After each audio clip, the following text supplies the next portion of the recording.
बन्धुरं सिन्धुराननम् अङ्गं हरेः पुलकभूषणमाश्रयन्ति भृङ्गाङ्गनेव मुकुलाभरणं तमालम् अङ्गीकृताखिलविभूतिरपाङ्गलीला माङ्गल्यदास्तु मम मङ्गलदेवतायाः मुग्धा मुहुर्विदधति वदने मुरारेः प्रेमत्रपाप्रणिहितानि गतागतानि मालातृशोर्मधुकरेव महोत्पलेया सा मे श्रियं दिशतु सागरसम्भवायाः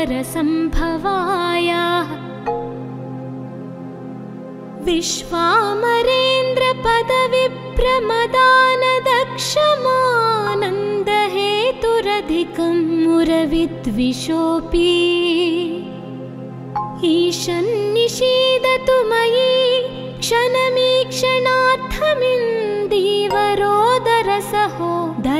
क्षणमीक्षणार्थमिन्दीवरोदरसहोदरमिन्दिरायाः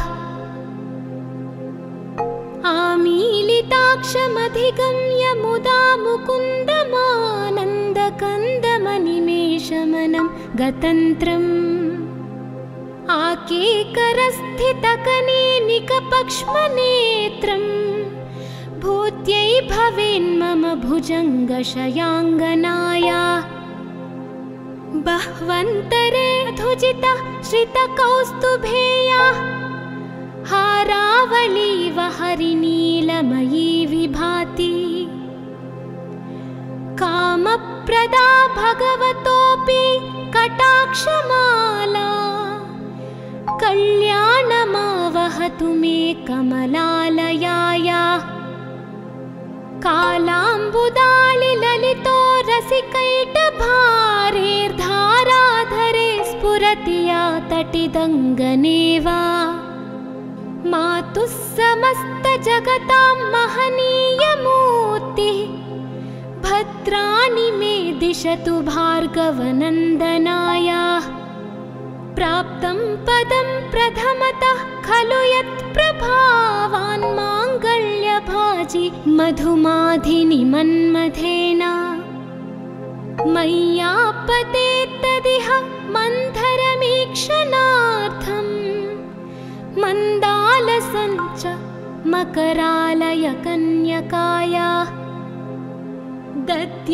दद्यात्तयानुपवनो द्रविणाम्बुधारामस्मिन्न किञ्चन विहङ्गशिशौ विषण्णे दुष्कर्म घर्ममपनीय चिराय दूरं नारायण प्रणयिनी नयनाम्बुवाहाः इष्टाविशिष्टमतयोऽपि यया दयार्थदृष्ट्या त्रिविष्टपपदं सुलभं लभन्ते दृष्टिः प्रहृष्टकमलोदरदीप्तिरिष्टां पुष्टिं कृषिष्ट मम पुष्करविष्टरायाः गीर्देवतेति गरुडध्वजसुन्दरीति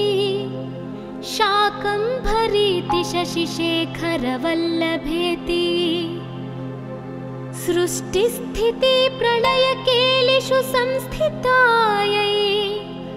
तस्यै नमस्त्रिभुवनैकगुरोस्तरुण्यै श्रुत्यै नमोऽस्तु शुभकर्म फलप्रसूत्यै रत्यै नमोऽस्तु रमणीयगुणार्णवायै शक्त्यै नमोऽस्तु शतपत्रनिकेतनायै पुष्ट्यै नमोऽस्तु पुरुषोत्तमवल्लभायै नमोऽस्तु नालीकनिभाननायै नमोऽस्तु दुग्धोदधिजन्मभूमै नमोऽस्तु सोमामृतसोदरायै नमोऽस्तु नारायणवल्लभायै नमोऽस्तु हेमाम्बुजपीठिकायै नमोऽस्तु भूमण्डलनायिकायै नमोऽस्तु देवादिदयापरायै नमोऽस्तु शार्ङ्ग्यायुधवल्लभायै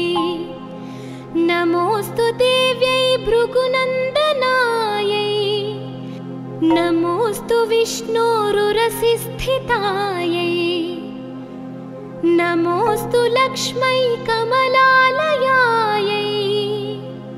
नमोऽस्तु दामोदरवल्लभायै नमोऽस्तु कान्त्यै कमलेक्षणायै नमोऽस्तु भूत्यै भुवनप्रसूत्यै नमोऽस्तु देवादिभिरर्चितायै नमोऽस्तु नन्दात्मजवल्लभायै सम्पत्कराणि सकलेन्द्रियनन्दनानि साम्राज्यदानविभवानि सरोरुहक्षि त्वद्वन्दनानि दुरिताहरणोद्यतानि मामेव मातरनिशं कलयन्तु मान्ये यत्कटाक्षसमुपासनाविधिः सेवकस्य सकलार्थसम्पदः सन्तनोति वचनाङ्गमानसैस्त्वां मुरारिहृदयेश्वरीं भजे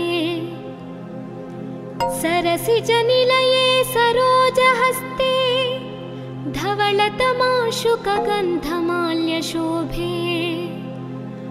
भगवति हरिवल्लभे मनोज्ञे त्रिभुवनभूतिकरे प्रसीद मह्याम् दिग्गस्तिभिः कनककुम्भमुखावसृष्टस्वर्वाहिनी विमलचारुजलप्लुताङ्गिम् प्रातर्नमामि जगतां जननीमशेषलोकाधिनाथगृहिणीममृताब्धिपुत्रीं कमले कमलाक्षवल्लभे त्वं करुणापूरतरङ्गितैरपाङ्गैः अवलोकय मामकिञ्चनानां प्रथमं पात्रमकृत्रिमं दयायाः बिल्वाटवीमध्यलसत्सरोजे सहस्रपत्रे सुखसन्निविष्टा अष्टापदाम्बोरुहपाणिपद्मा सुवर्णवर्णां प्रणमामि लक्ष्मीं कमलासनपाणिना ललाटे लिखितामक्षरपङ्क्तिमस्य जन्तोः परिमार्जय मातरङ्घिणा ते धनिकद्वारनिवासदुःखदोग्ध्रीम् अम्भोरुहं जन्मगृहं भवत्याः वक्षःस्थलं भर्तगृहं मुरारेः कारुण्यतः कल्पय पद्मवासे लीलागृहं मे हृदयारविन्दम् स्तुवन्ति ये स्तुतिभिरमोभिरन्वहं त्रयीमयीं त्रिभुवनमातरं रमा गुणाधिका गुरुतरभाग्यभाजिनो भवन्ति ते भुवि बुधभाविताशयाः सुवर्णधारास्तोत्रं यच्चङ्कराचार्यनिर्मितं त्रिसन्ध्यं यः पठेन्नित्यं सकुबेरसमो भवेत् इति श्री कनकधारास्तोत्रं सम्पूर्णम्।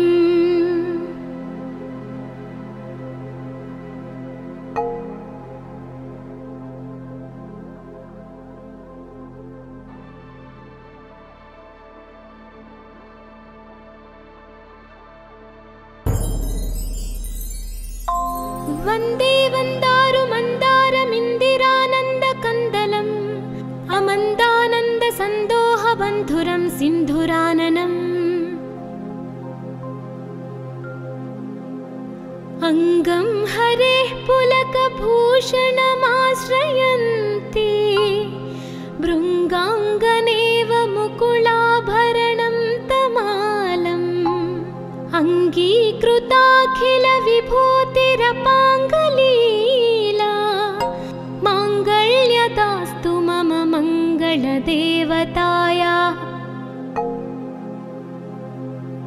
मुग्धा मुहुर्विदधति वदने मुरारेः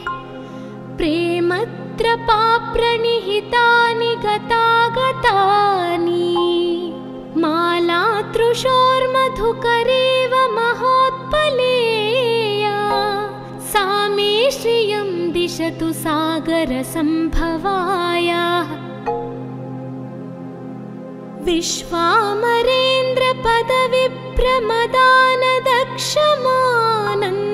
विश्वामरेन्द्रपदविभ्रमदानदक्षमानन्दहेतुरधिकं मुरविद्विषोऽपि ईशन्निषीदतु मयि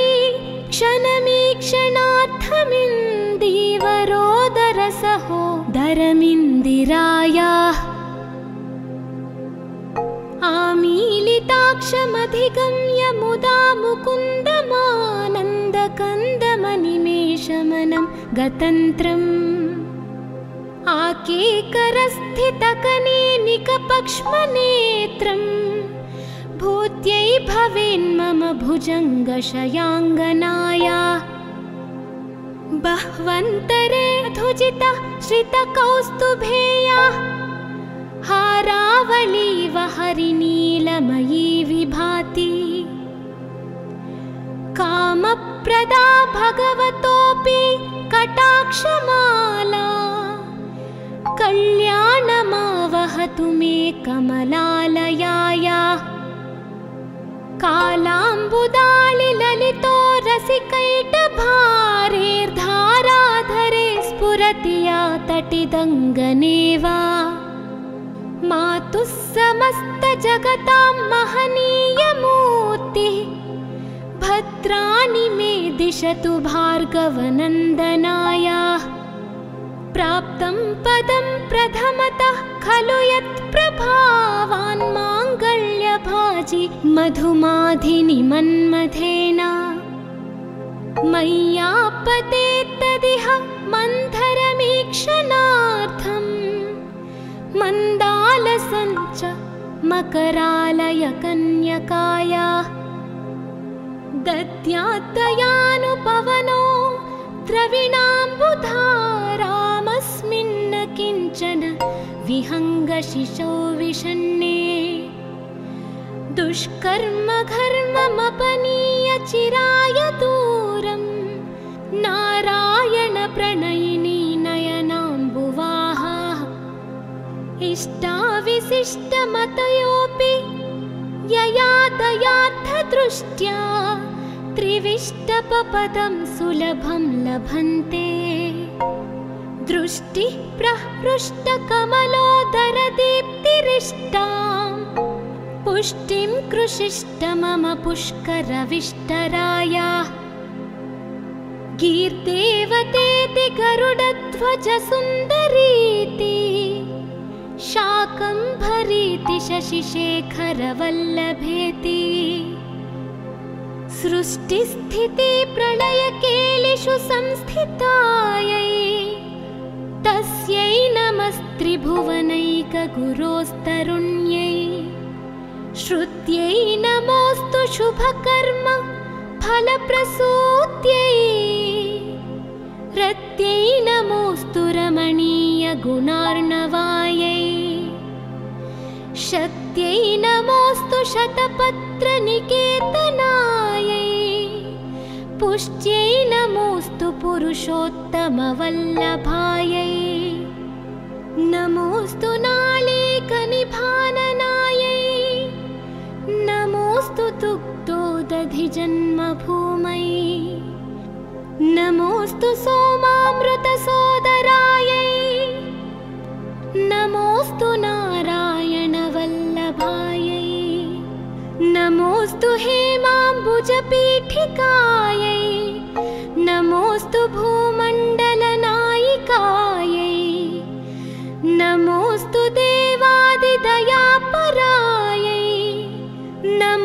कुशाग्न्यायुधवल्लभायै नमोऽस्तु देव्यै भृगुनन्दनायै नमोऽस्तु विष्णोरुरसिस्थितायै नमोऽस्तु लक्ष्मै कमलालयायै नमोऽस्तु दामोदरवल्लभायै नमोऽस्तु कान्त्यै कमलेक्षणायै नमोऽस्तु भूत्यै भुवनप्रसूत्यै नमोऽस्तु देवादिभिरर्चितायै नमोऽस्तु नन्दात्मजवल्लभायै सम्पत्कराणि सकलेन्द्रियनन्दनानि साम्राज्यदानविभवानि सरोरुहक्षि त्वद्वन्दनानि दुरिताहरणोद्यतानि मामेव मातरनिशं कलयन्तु मान्ये यत्कटाक्षसमुपासनाविधिः सेवकस्य सकलार्थसम्पदः सन्तनोति वचनाङ्गमानसैस्त्वां मुरारिहृदयेश्वरीं भजे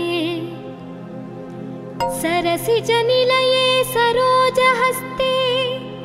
धवलतमाशुकगन्धमाल्यशोभे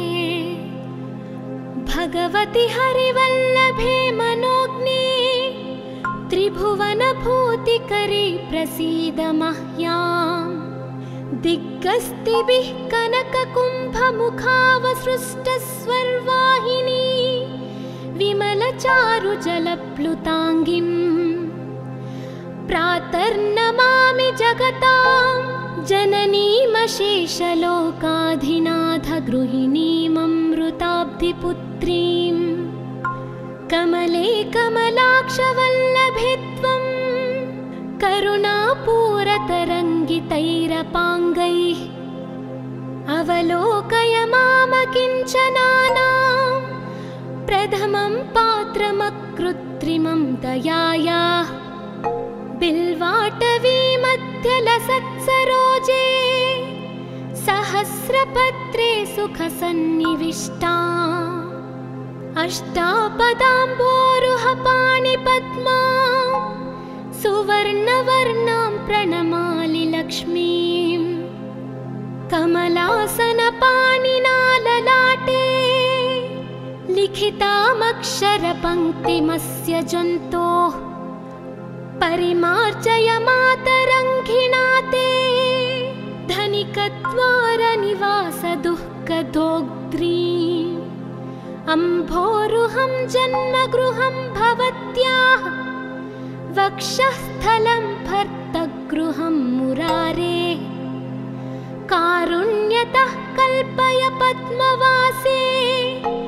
लीलागृहं मे हृदयारविन्दम् स्तुवन्ति ये स्तुतिभिरमोभिरन्वहं त्रयीमयीं त्रिभुवनमातरं रमा गुणाधिका गुरुतरभाग्यभाजिनो भवन्ति ते भुवि बुधभाविताशयाः सुवर्णधारास्तोत्रं यच्चङ्कराचार्यनिर्मितं त्रिसन्ध्यं यः पठेन्नित्यं सकुबेरसमो भवेत् इति श्री कनकधारास्तोत्रं सम्पूर्णम्।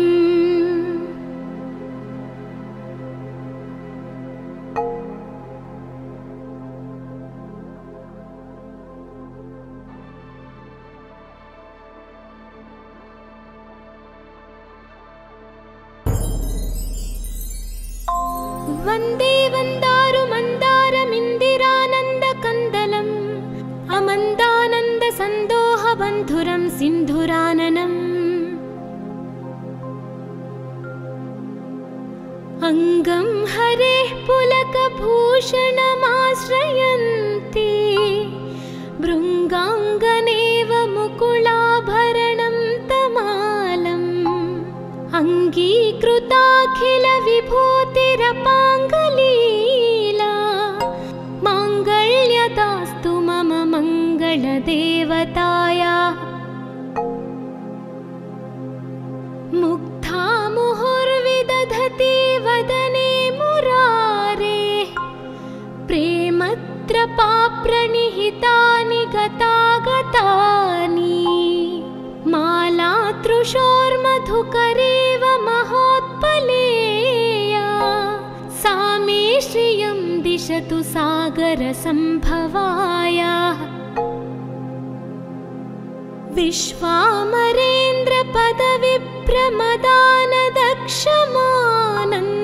विश्वामरेन्द्रपदविभ्रमदानदक्षमानन्दहेतुरधिकं मुरविद्विषोऽपि ईशन्निषीदतु मयि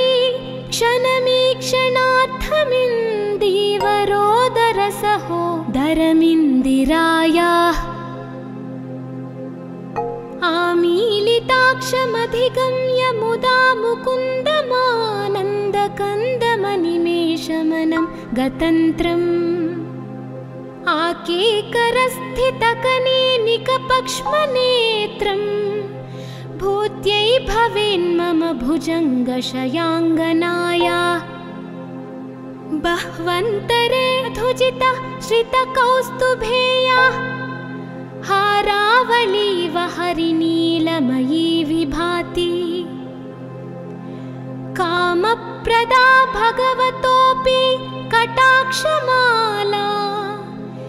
कल्याणमावहतु मे कमलालयाया कालाम्बुदालिललितो रसिकैटभारेर्धाराधरे स्फुरति या तटिदङ्गनेव मातुः समस्तजगतां महनीयमूर्तिः भद्राणि मे दिशतु भार्गवनन्दनाया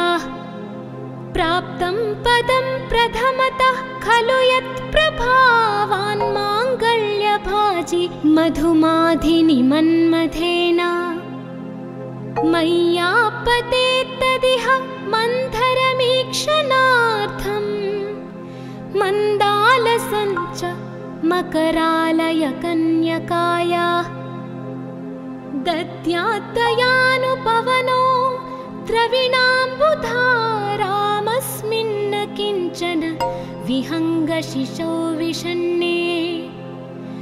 दुष्कर्म घर्ममपनीय चिराय दूरं नारायण प्रणयिनी नयनाम्बुवाहा इष्टाविशिष्टमतयोऽपि यया दयार्थदृष्ट्या त्रिविष्टपपदं सुलभं लभन्ते दृष्टिः प्रहृष्टकमलोदरदीप्तिरिष्टां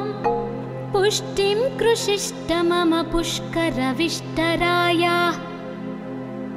गीर्देवतेति गरुडध्वजसुन्दरीति शाकम्भरीति शशिशेखरवल्लभेति सृष्टिस्थिति प्रलयकेलिषु संस्थितायै तस्यै नमस्त्रिभुवनैकगुरोस्तरुण्यै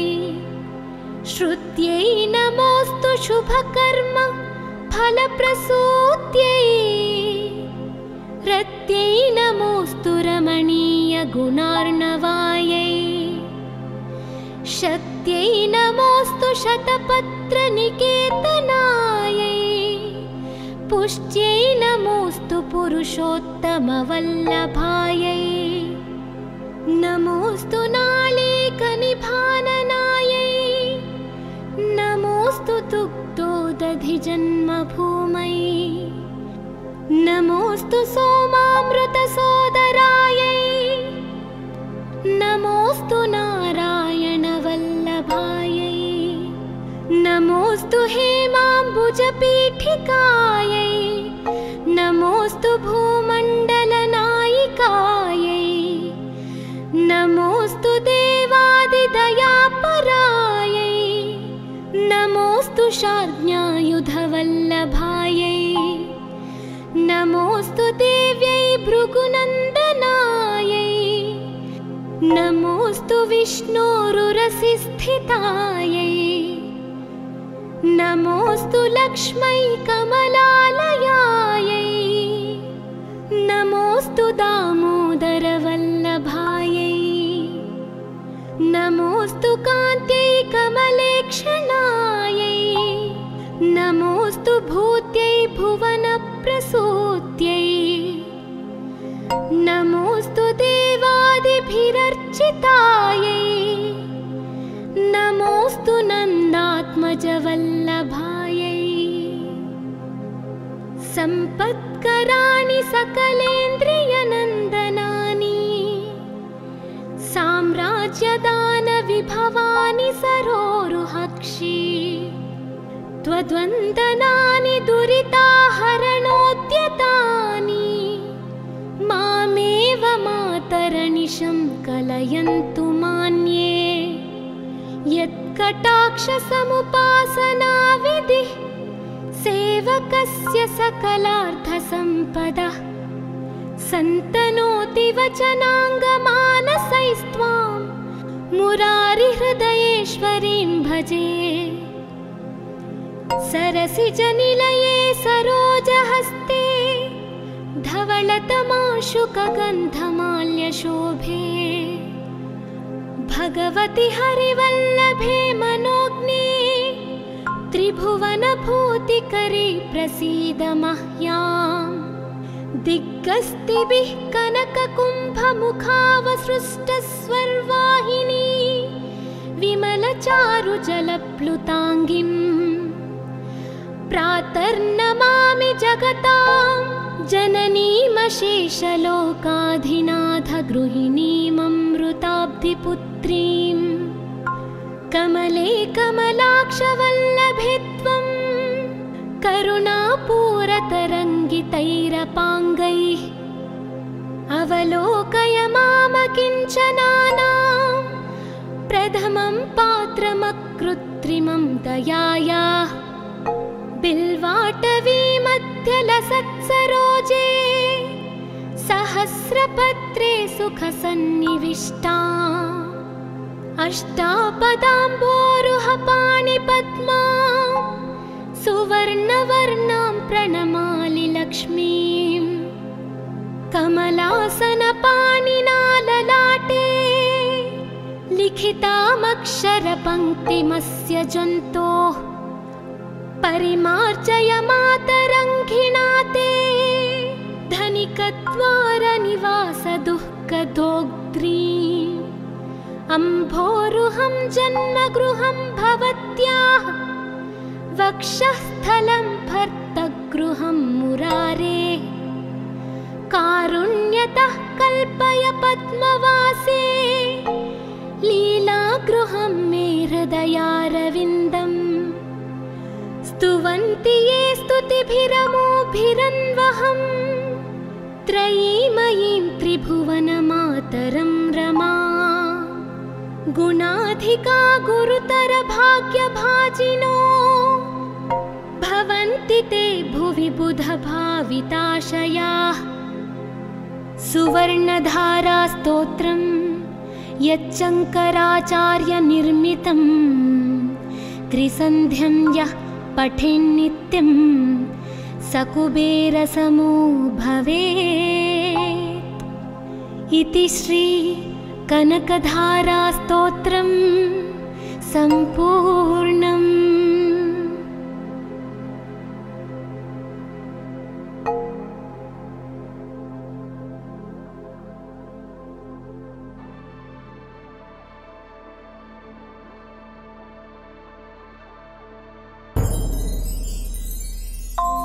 वन्दे वन्दारुमन्दारमिन्दिरानन्दकन्दलम्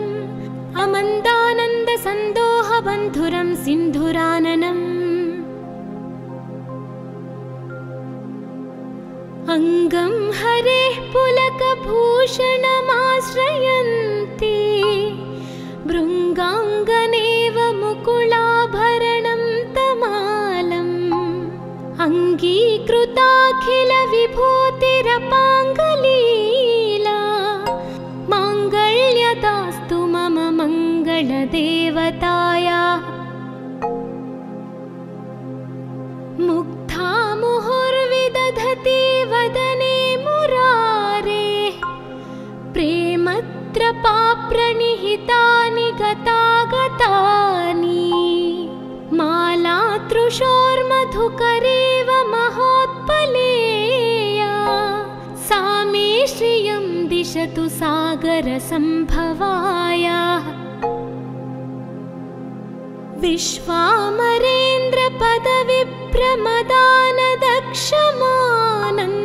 विश्वामरेन्द्रपदविभ्रमदानदक्षमानन्दहेतुरधिकं मुरविद्विषोऽपि ईशन्निषीदतु मयि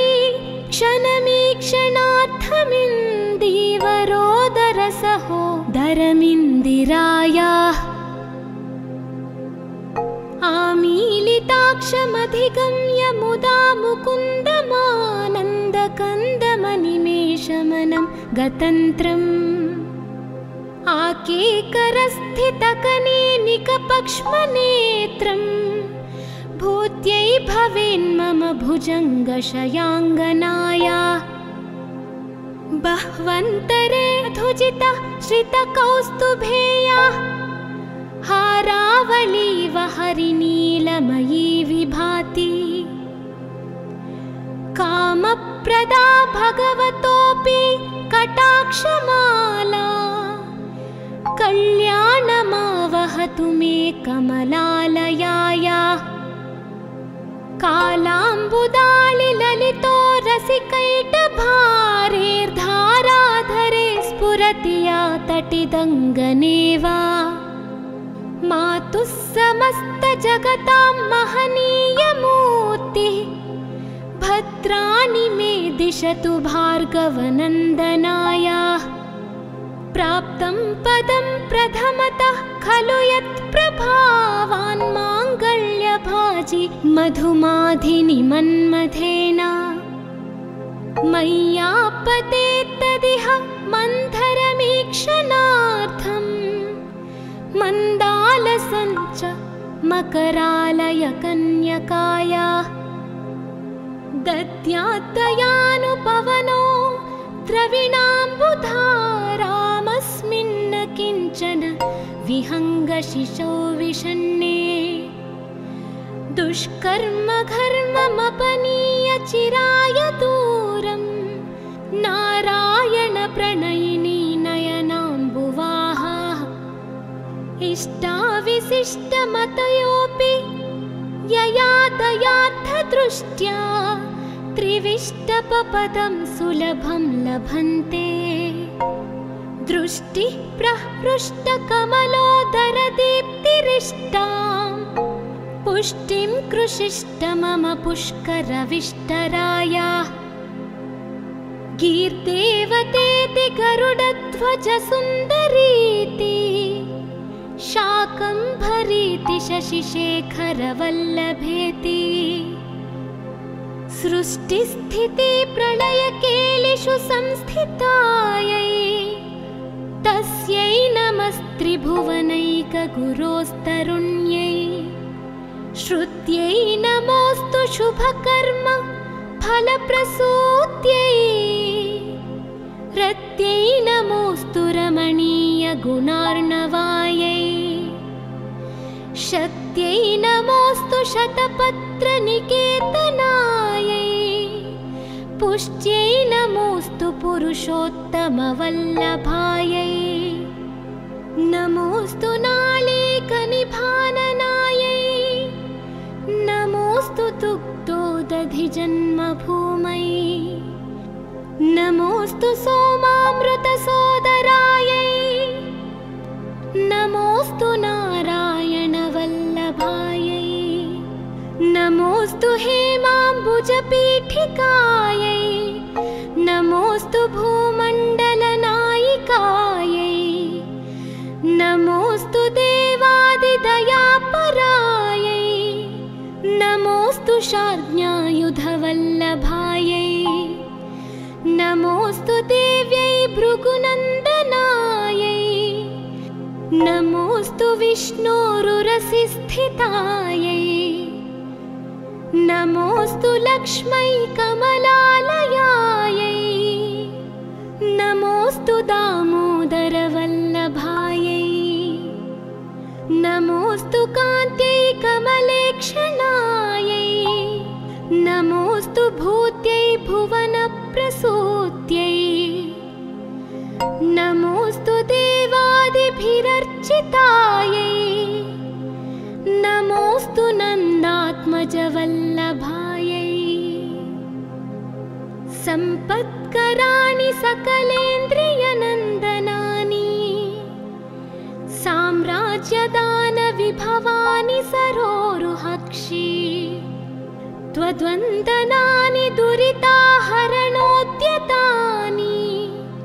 मामेव मातरनिशं कलयन्तु मान्ये यत्कटाक्षसमुपासनाविधिः सेवकस्य सकलार्थसम्पदः सन्तनोति वचनाङ्गमानसैस्त्वां मुरारिहृदयेश्वरीं भजे सरसिजनिलये सरोजहस्ते धवलतमाशुकगन्धमाल्यशोभे भगवति हरिवल्लभे मनोज्ञे त्रिभुवनभूतिकरे प्रसीद मह्याम् दिग्गस्तिभिः कनककुम्भमुखावसृष्टस्वर्वाहिनी विमलचारुजलप्लुताङ्गिम् प्रातर्नमामि जगतां जननीमशेषलोकाधिनाथगृहिणीममृताब्धिपुत्रीं कमले कमलाक्षवल्लभे त्वं करुणापूरतरङ्गितैरपाङ्गैः अवलोकय मामकिञ्चनानां प्रथमं पात्रमकृत्रिमं दयायाः बिल्वाटवीमध्यलसत्सरोजे सहस्रपत्रे सुखसन्निविष्टा अष्टापदाम्बोरुहपाणिपद्मा सुवर्णवर्णां प्रणमामि लक्ष्मीं कमलासनपाणिना ललाटे लिखितामक्षरपङ्क्तिमस्य जन्तोः परिमार्जय मातरङ्घिणा ते धनिकद्वारनिवासदुःखदोग्ध्रीम् अम्भोरुहं जन्मगृहं भवत्याः वक्षःस्थलं भर्तगृहं मुरारेः कारुण्यतः कल्पय पद्मवासे लीलागृहं मे हृदयारविन्दम् स्तुवन्ति ये स्तुतिभिरमोभिरन्वहं त्रयीमयीं त्रिभुवनमातरं रमा गुणाधिका गुरुतरभाग्यभाजिनो भवन्ति ते भुवि बुधभाविताशयाः सुवर्णधारास्तोत्रं यच्चङ्कराचार्यनिर्मितं त्रिसन्ध्यं यः पठेन्नित्यं सकुबेरसमो भवेत्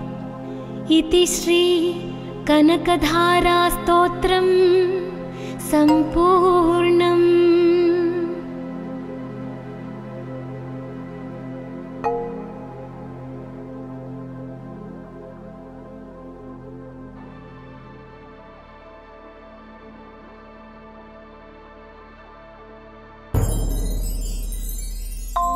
वन्दे वन्दारुमन्दारमिन्दिरानन्दकन्दलम् अमन्दानन्दसन्दोहबन्धुरं सिन्धुराननम् अङ्गं हरेः पुलकभूषणमाश्रयन्ति भृङ्गाङ्गनेव मुकुलाभरणं तमालम्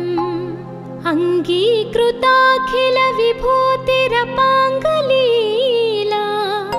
माङ्गल्यदास्तु मम मङ्गलदेवतायाः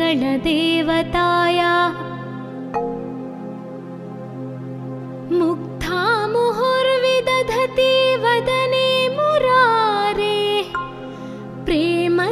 प्रणिहितानि गतागतानि मालातृशोर्मधुकरेव महोत्पलेया सा मे श्रियं दिशतु सागरसम्भवायाः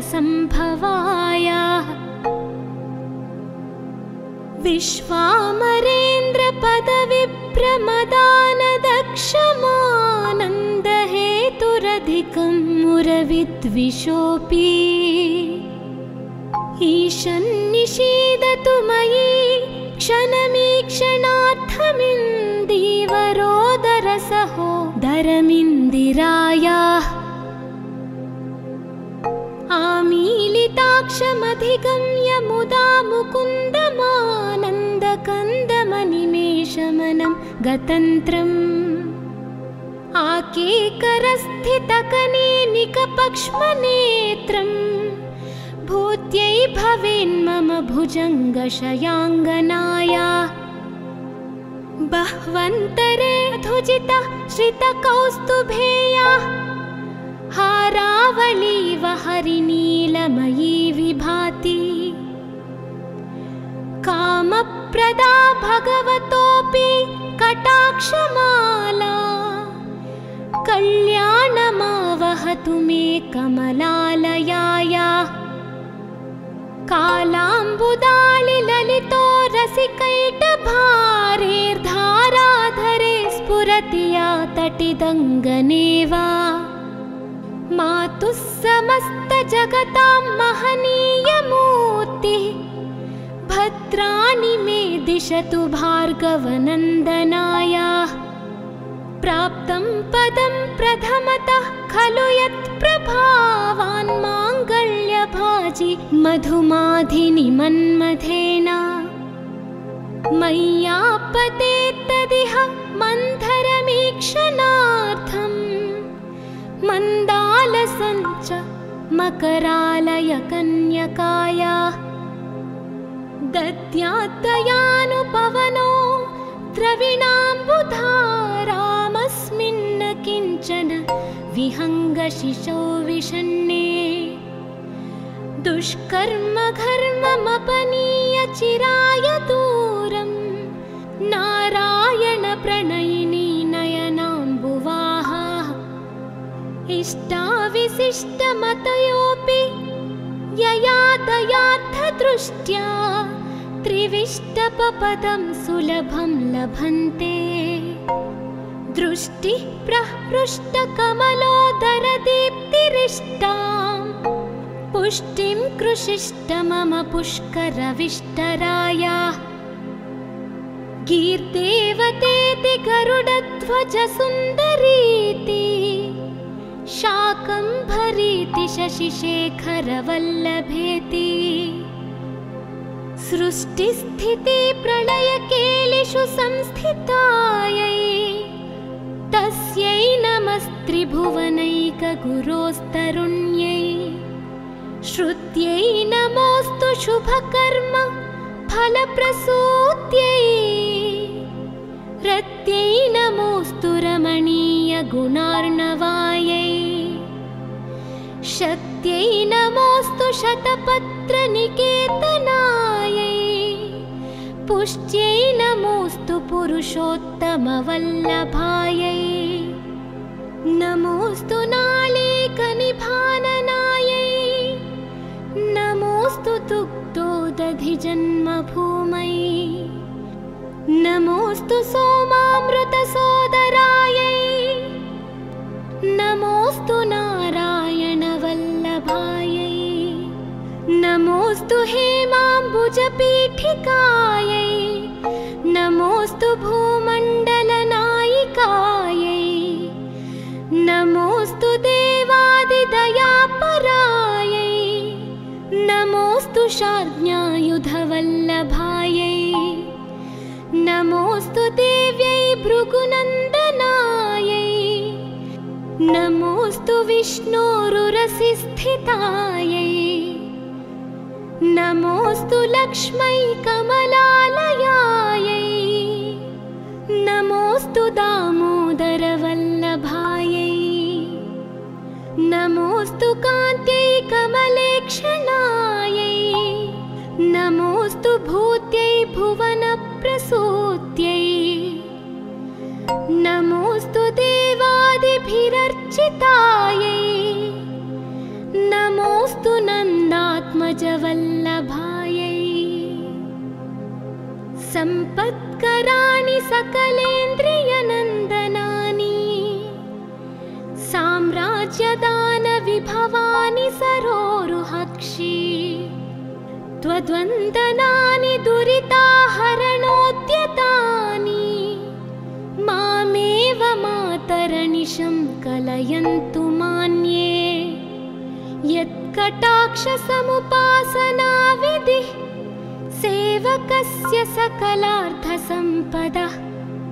सन्तनोति वचनाङ्गमानसैस्त्वां मुरारिहृदयेश्वरीं भजे सरसिजनिलये सरोजहस्ते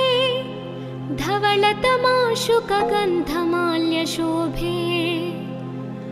भगवति हरिवल्लभे मनोज्ञे त्रिभुवनभूतिकरी प्रसीद मह्याम् दिग्गस्तिभिः कनककुम्भमुखावसृष्टस्वर्वाहिनी विमलचारुजलप्लुताङ्गिम् प्रातर्नमामि जगतां जननीमशेषलोकाधिनाथगृहिणीममृताब्धिपुत्रीं कमले कमलाक्षवल्लभे त्वं करुणापूरतरङ्गितैरपाङ्गैः अवलोकय मामकिञ्चनानां प्रथमं पात्रमकृत्रिमं दयायाः बिल्वाटवीमध्यलसत्सरोजे सहस्रपत्रे सुखसन्निविष्टा अष्टापदाम्बोरुहपाणिपद्मा